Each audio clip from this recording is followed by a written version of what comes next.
I definitely think we're on that there is a process that has been long underway, that has been gaining momentum since its very beginning.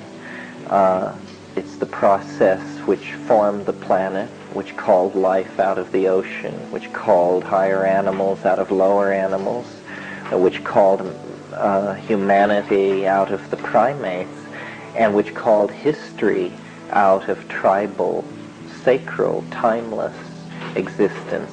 And what it is leading toward is some kind of apocalyptic, transformative flowing together of everything that is beyond our language system. It's the umbilicus of being. It's where it's all tied together, and therefore it's very hard to describe it.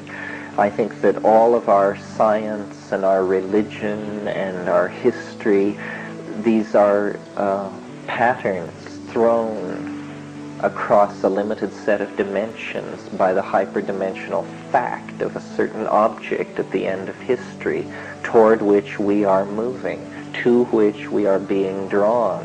I think that most things about man are mysterious, and that what is happening to us is mysterious.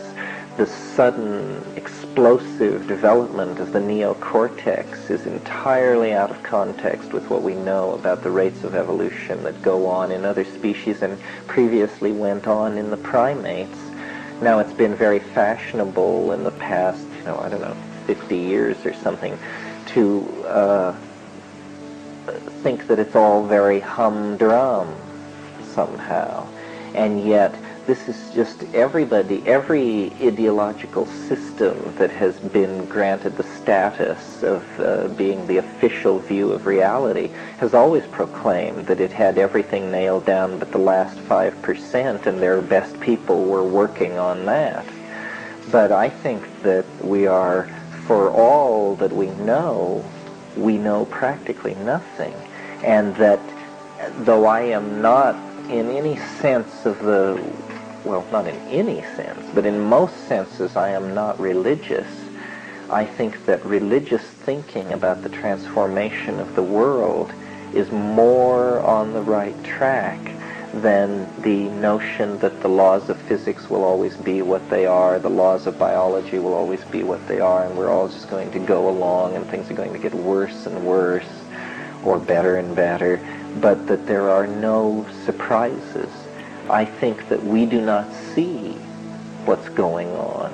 One of the reasons I like to make this argument about the mushroom and the extraterrestrial and all that is just to show people that maybe this isn't true, but look how you can see things differently. If things can be seen that differently, how many ways can they be seen differently? And to try and get people to realize, to stop waiting for the president to enlighten you.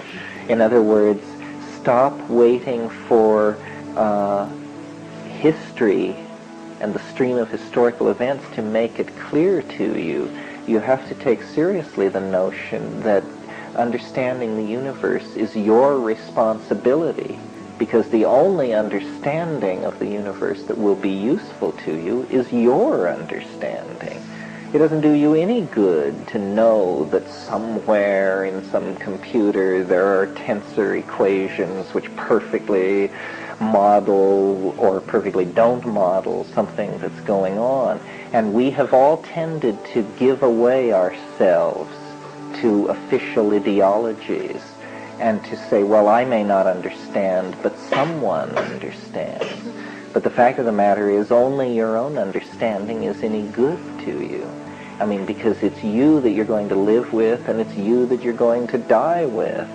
And as the song says, the last dance you do alone. And you want to be in good company then. So it's very important to cultivate this aspect of yourself and to be with it. I don't know what the transformation means, this rushing together of everything, but I think without knowing what it means, you can convince yourself that it's there, It's just nobody has chronicled it, or no official agency has pointed out that things are developing faster and faster.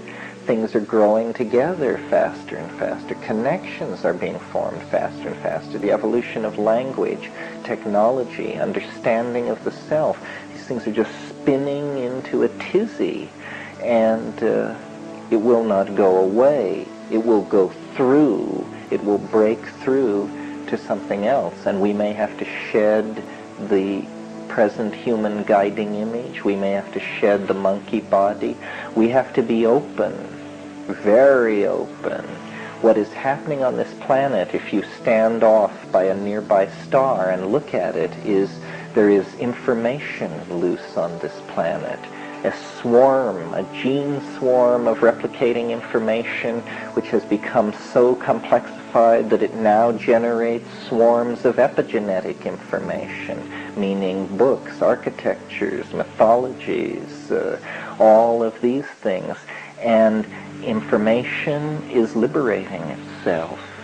And what is that? And what does that mean? You know, the Gnostics had the idea that God's body had been scattered through the universe as light, and that the purpose, the salvational imperative, was to gather the light together and get it out of this universe and transmit it back to the modality of its essence. And that's a good metaphor for what is going on. But no one understands it, I think. But we can understand aspects of it. We are lagging.